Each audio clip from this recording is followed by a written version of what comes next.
Hello and welcome back. Today is Sunday, January 5th, 2024, and we are reading Chapter 4 of Abhorsen by Garth Nix today. And I want to tell you something that I'm going to do tonight, but I'm going to wait till after I read this chapter because I feel like I'll go on a tangent if I tell you now. So let's get right into this chapter. Okay. Chapter 4, Breakfast of Ravens. The sun had almost set by the time Lirael, Sam, and the dog arrived at the foot of the steps, and the shadow of the long cliffs stretched far across the Readalong plain.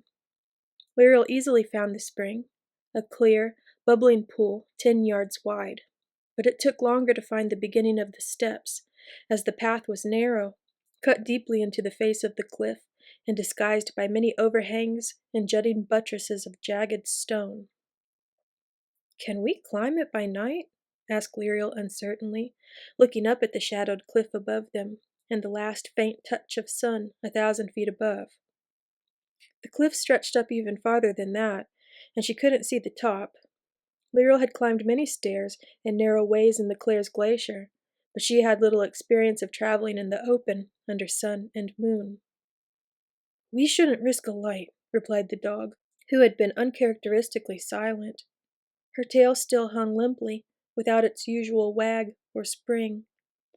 "I could lead you, though it will be dangerous in the dark if any steps have fallen away." "The moon will be bright," said Sam. "It was in its third quarter last night, and the sky's reasonably clear. But it will not rise till the early morning. An hour after midnight at least. We should wait till then, if not overnight."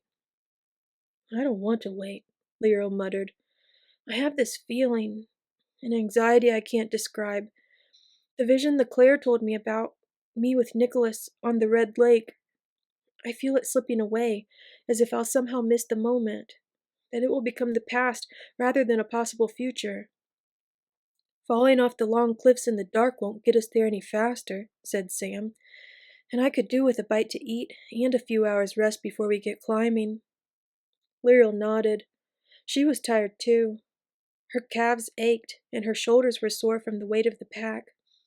But there was another weariness too, one that she was sure Sam shared. It was a weariness of the spirit. It came from the shock of losing Mogget, and she really just wanted to lie down by the cool spring and go to sleep in the vain hope that the new day would be brighter.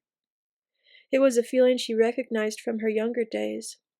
Then it had been the vain hope that she would sleep and in the morning awake with the sight. Now she knew that the new day could bring nothing good. They needed to rest, but not for too long. Hedge and Nicholas would not rest, nor would Clore in her dead hands. "We'll wait for the moon to rise," she said, slipping the pack off her shoulders and sitting down next to it on a convenient boulder.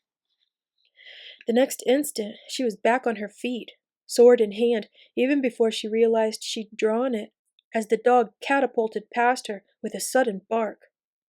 It took Lirael a moment to hear that the bark had no magical resonance, then another to spot the target of the dog's attack. A rabbit zigzagged between the fallen stones, desperately trying to evade the pursuing dog. The chase ended some distance away, but it was not clear with what result. Then a great plume of dirt, dust, and stones flew up, and Lirael knew the rabbit had gone to ground and the dog had begun to dig.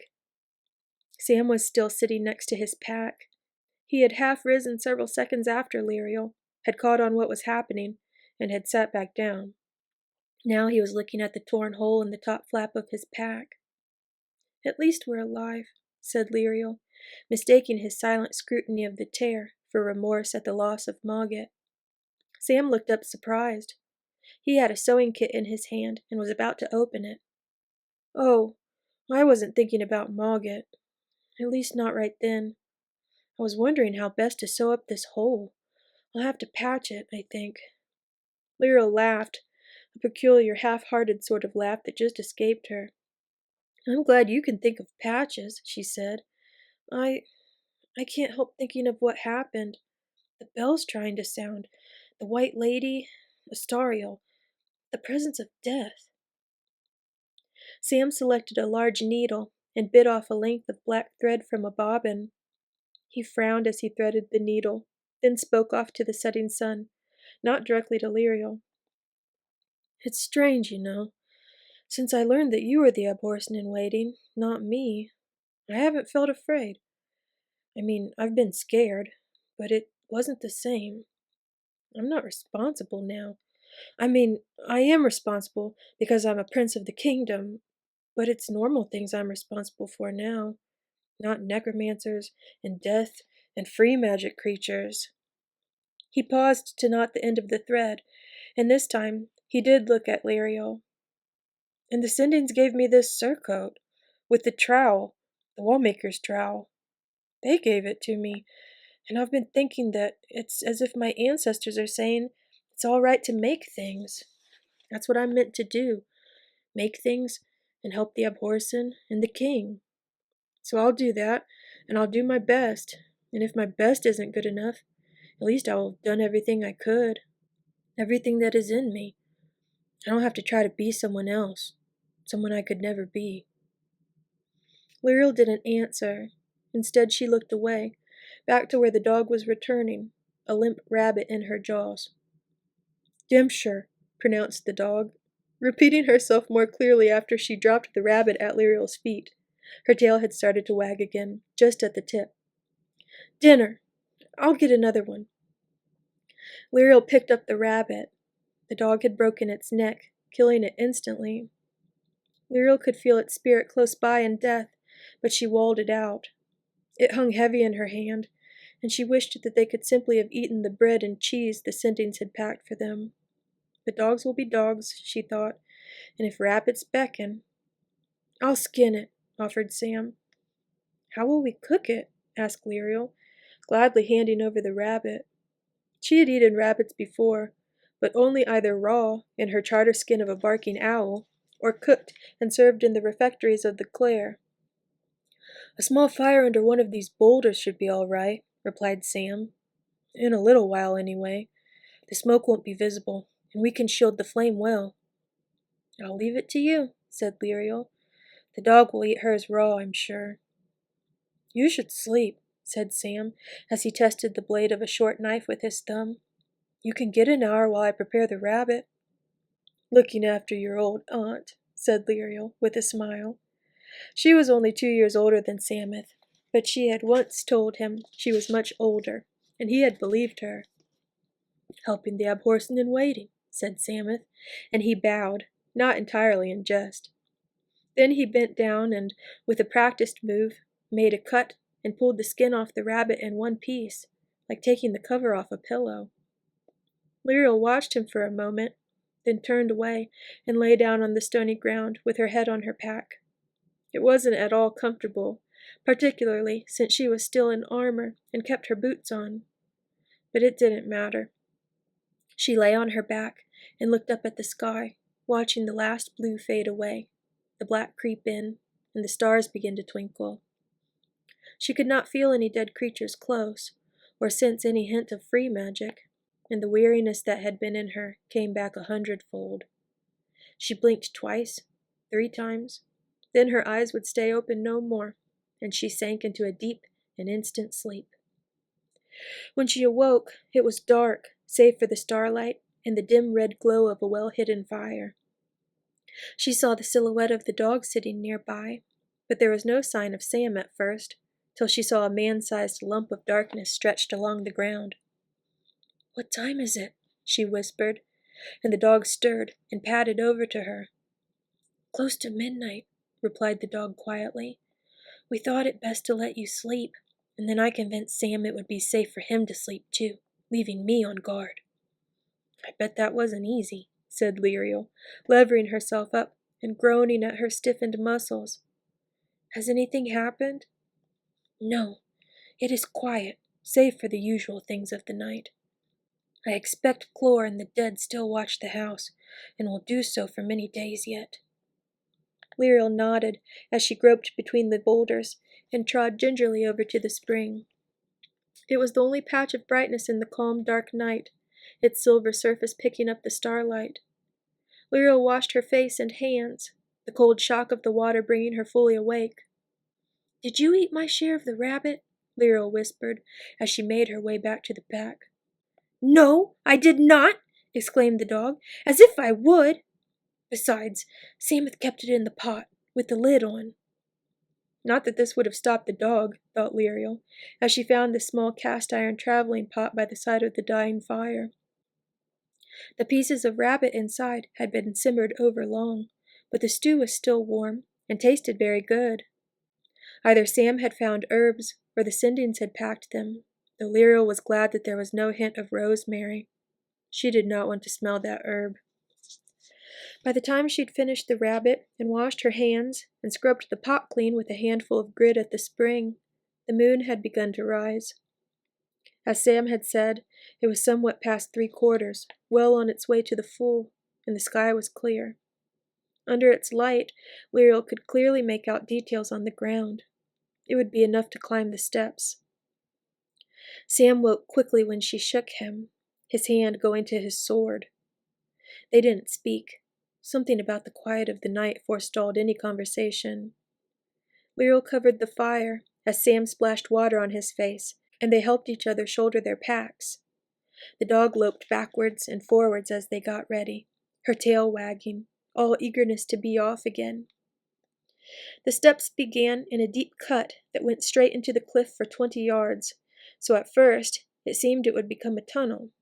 But it was open to the sky, and it soon turned to run along and up the cliff, striking westward. Each step was exactly the same size, in height and breadth and depth, so the climb was regular and relatively easy, though still exhausting. As they climbed, Lirael came to understand that the cliff was not, as she had thought, a single, almost vertical face of rough stone. It was actually composed of hundreds of faces of slipped rock, as if a sheaf of paper had been propped up and many individual pages had slipped down. The stepped path was mainly built between and on top of the faces, running along till it had to turn and be cut back deeper into the cliff in order to reach the next higher face. The moon rose higher as they climbed, and the sky became much lighter. There was moon shadow now, and whenever they stopped for a rest, Lirael looked out to the lands beyond, to the distant hills to the south, and the silver-brushed trail of the Readalong to the east.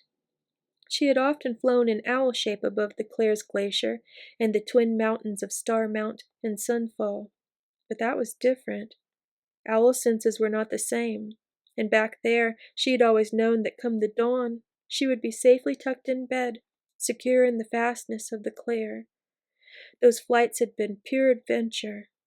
This was something much more serious, and she could not simply enjoy the cool of the night and the bright moon. Sam looked out too. He couldn't see the wall to the south. It was over the horizon, but he recognized the hills.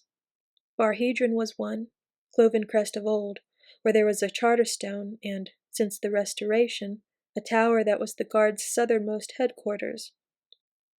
Beyond the wall was the country of Ancelstier, a strange country, even to Samuth, who had gone to school there. A country without the charter, or free magic, save for its northern regions, close to the Old Kingdom. Samuth thought of his mother and father there, far off to the south. They were trying to find a diplomatic solution to stop the Ancelstierans from sending Sutherland refugees across the wall to their certain deaths and, after that, to serve at the command of the necromancer Hedge.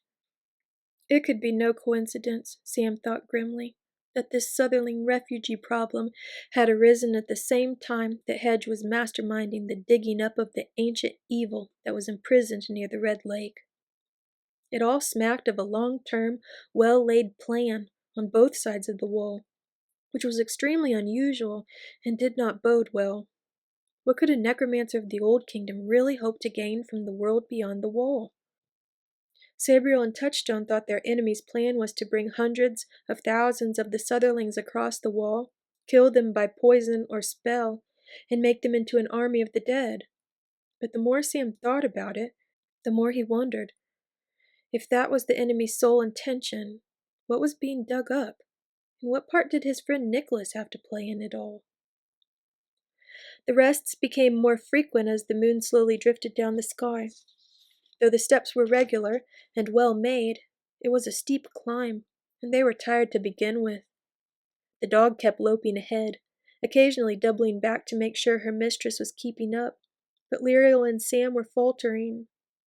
They trod with mechanical regularity, and their heads were bowed. Even the sight of a nest full of cliff owl chicks near the path attracted only a brief look from Lirael, and not even a glance from Samuel. They were still climbing when a red glow started to the east, coloring the moon's cold light. Soon it became bright enough to make the moon fade, and birds began to sing. Tiny swifts issued from the cracks all along the cliff, flying out to chase insects rising with the morning wind. "We must be close to the top," said Sam, as they paused to rest, the three of them strung out along the narrow way. The dog at the top, as high as Lirael's head, and Samuel below her, his head at about her knee level. Sam leaned against the cliff face as he spoke, only to recoil with a cry as an unnoticed thorn tree pricked him in the legs. For a moment, Lirael thought he would fall, but he recovered his balance and twisted himself around to pick out the thorns.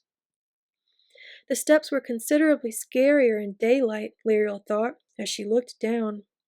All it would take was a step to the left, and she would fall, if not the whole way down, at least to the next rock slip. That was 20 yards below them here, enough to break bones if it didn't kill immediately. "I never realized," said Sam, who had stopped pulling out thorns and was kneeling down to brush away the dust and fragments of stone on the steps in front of him. "The steps are made of brick." "But they would have had to cut into the stone anyway, so why face the stone with brick?" "I don't know," replied Lirael, before she caught on that Sam had actually been asking himself. "Does it matter?" Sam stood up and brushed his knees. "No, I suppose not. It's just odd. It must have been an enormous job, particularly as I can't see any sign of magical assistance. I suppose sendings could have been used, though they do tend to shed the odd mark here and there." "Come on," said Lirael. "Let's get to the top. Perhaps there will be some clue to the steps making there." But well before they came to the top of the steps, Lirael had lost all interest in plaques or builders' monuments. A terrible foreboding that had been lurking in the back of her mind grew stronger as they climbed the last few 100 feet, and slowly it became more and more concrete. She could feel a coldness in her gut, and she knew that what awaited them at the top would be a place of death. Not recent death, not within the day, but death nonetheless. She knew Sam felt it too. They exchanged bleak looks as the steps widened at last near the top. Without needing to talk about it, they moved from single file to a line abreast. The dog grew slightly larger and stayed close to Lirael's side.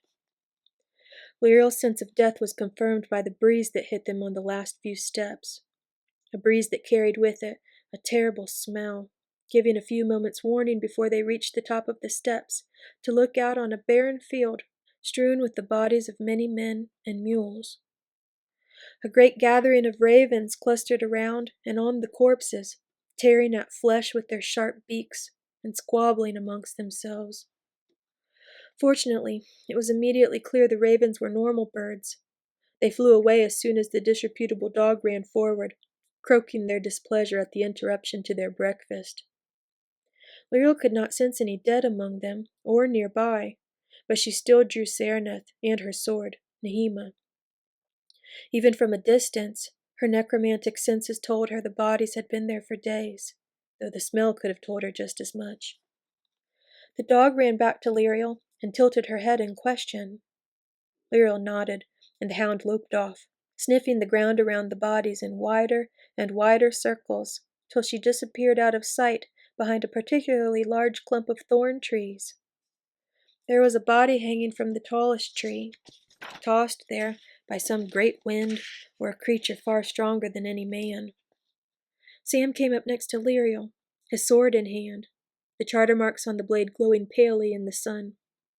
It was full dawn now, the light rich and strong. It seemed wrong for this field of death, Lirael thought. How could good sunshine play across such a place? There should be fog and darkness.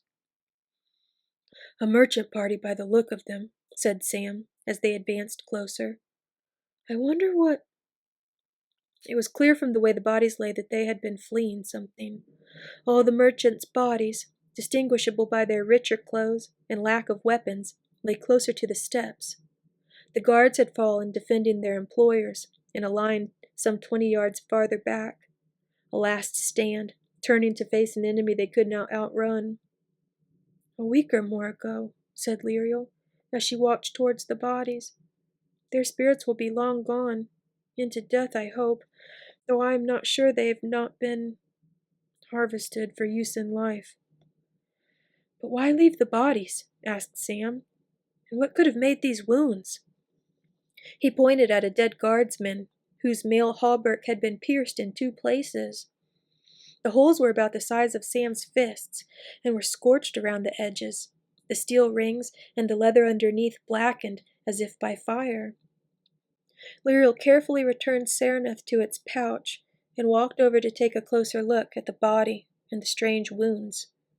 She tried not to breathe as she got closer, but a few paces away she suddenly stopped and gasped. With that gasp, the awful stench entered her nose and lungs. It was too much, and she began to gag, and had to turn away and throw up.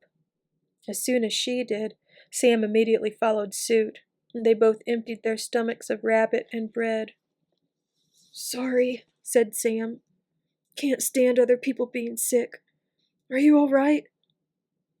I knew him, said Lirael, glancing back at the guardsmen. Her voice trembled until she took a deep breath. I knew him. He came to the glacier years ago, and he talked to me in the lower refectory. His hauberk didn't fit him then. She took the bottle Sam offered her, poured some water into her hands, and rinsed out her mouth. His name was... I can't quite remember. Laro or Harrow. Something like that. He asked me my name, and I never answered. She hesitated, about to say more, but stopped as Sam suddenly whipped around. What was that? What? A noise, somewhere over there, replied Sam, pointing to a dead mule that was lying on the lip of a shallow erosion gully that led down to the cliffs. Its head hung over the gully and was out of sight. As they watched, the mule shifted slightly. Then with a jerk, it slid over the edge and into the gully. They could still see its hindquarters, but most of it was hidden. Then the mule's rump and back legs began to shake and shiver. Something's eating it! Exclaimed Lirael in disgust. She could see drag marks on the ground now, all leading to the gully. There had been more bodies of mules and men. Someone or something had dragged them to the narrow ditch. I can't sense anything dead, said Sam anxiously. Can you? Lirael shook her head. She slipped off her pack and took up her bow, strung it, and nocked an arrow. Sam drew his sword again. They advanced slowly on the gully, where more and more of the mule disappeared from sight. Closer, they could hear a dry, gulping noise, rather like the sound of someone shoveling sand. Every now and then it would be accompanied by a more liquid gurgle. But they still couldn't see anything. The gully was deep and only 3 or 4 feet wide, and whatever was in it lay directly under the mule. Lirael couldn't sense anything dead, but there was a faint tang of something in the air. Both of them recognized what it was at the same time. The acrid, metallic odor characteristic of free magic. But it was very faint, and it was impossible to tell where it was coming from. Perhaps the gully, or possibly blowing in on the faint breeze. When they were only a few paces from the edge of the gully, the rear legs of the mule disappeared with a final shake, its hooves flying in a grim parody of life. The same liquid gurgle accompanied the disappearance. Lirael stopped at the edge and looked down, her bow drawn, a charter-spelled arrow ready to fly.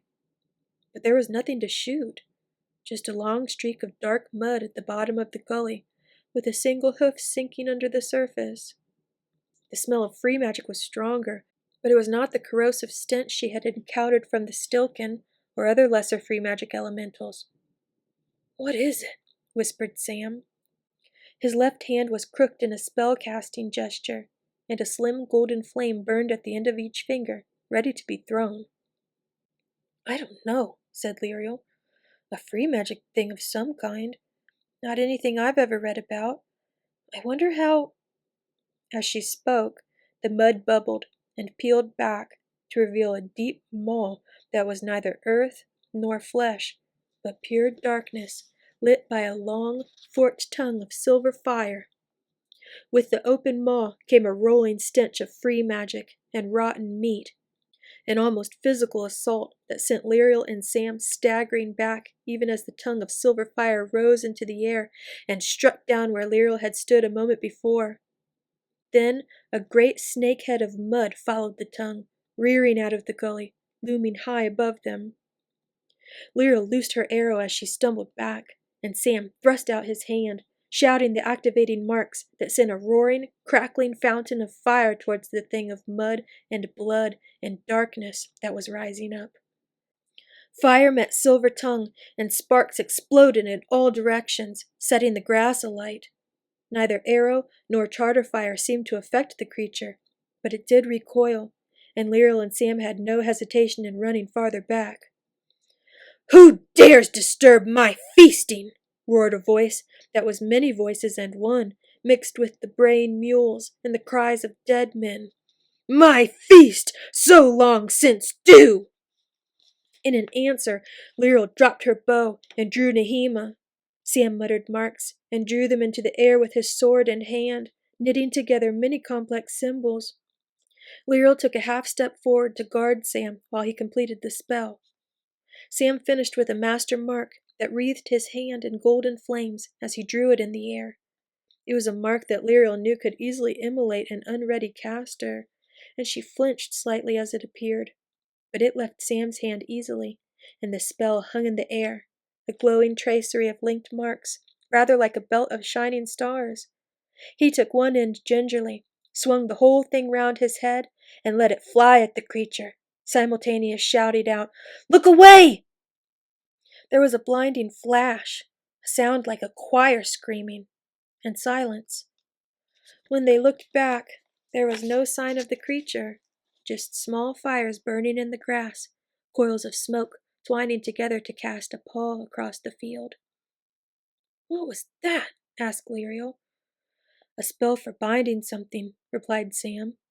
"I was never quite sure what, though. Do you think it worked?" "No," said the dog, her sudden appearance making Lirael and Sam jump, "though it was quite bright enough to let every dead thing between here and the Red Lake know where we are." "If it didn't work, then where is that thing?" asked Sam. He looked around nervously as he spoke. Lirael looked too. She could still smell the free magic, though once more only faintly, and it was impossible to tell where it was coming from amidst the eddying smoke. "It's probably under our feet," said the dog. She suddenly thrust her nose into a small hole and snorted. The snort sent a gout of dirt flying into the air. Lirael and Sam jumped away, hesitated on the brink of flight, then slowly stood back to back, their weapons ready. That's the end of chapter 4. That was hard to read. I hope you enjoyed that reading. If you did, I would love it if you would like, comment if you want, and if you haven't already, please subscribe to my channel. Anyways, I want to tell you what I'm going to do tonight. My mom bought me a mini chainsaw last year, and I'm going to take our Christmas tree down tonight. We have a live tree. We've been buying real Christmas trees for the past 3 years since we moved to this new place.